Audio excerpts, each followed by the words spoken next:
Wir sind Studenten BTS RSA und machen Technologie auf Deutsch für unseren Praktikum. Also, vous avez. Ça permet de s'ouvrir un peu dans le monde parce que l'allemand, c'est surtout les entreprises, c'est tout ce qui est industriel. Donc, je trouve ça vraiment intéressant. Donc ce sont des élèves qui sont en première année de BTS CRSA qui vont effectuer leur stage de 5 semaines en entreprise. Et ces élèves-là ont fait le choix de l'effectuer en Allemagne car il y a un tissu industriel très développé. Mais sachant qu'ils n'ont jamais fait d'allemand, ils suivent des cours en allemand et de physique et de technologie en allemand pour les préparer. Donc ce qu'il va falloir tout à l'heure, ce serait bien que quand on appuie là, on ait le relais qui claque et qu'on envoie l'air sur les distributeurs.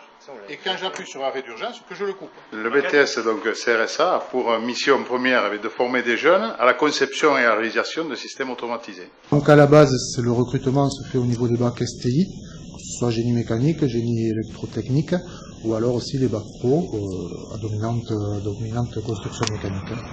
Cette machine permet l'alimentation, le conditionnement en granulé dans des grands pots comme ceci. La machine est à reprendre car l'alimentation en pot n'était pas correcte, ça ne respectait pas le cahier des charges. C'est une option que j'ai choisie quand je suis parti en BEP. J'ai fait une première et terminale STI génie mécanique. Maintenant je suis en BTS CRSA, conception et réalisation de systèmes automatisés. Après, je vais faire une licence professionnelle, plutôt dans la maintenance. Ce qui m'a plu dans cette formation, c'était le nombre d'heures dans l'atelier qui était quand même assez élevé, puisqu'on y passe entre 4, 6, 8, 10 heures par semaine, même des fois. Notre domaine, ça lie la mécanique et l'automatisme. C'est vraiment très complet comme formation. Après, moi, je préfère m'orienter vers la maintenance, pour plus tard faire technicien de maintenance.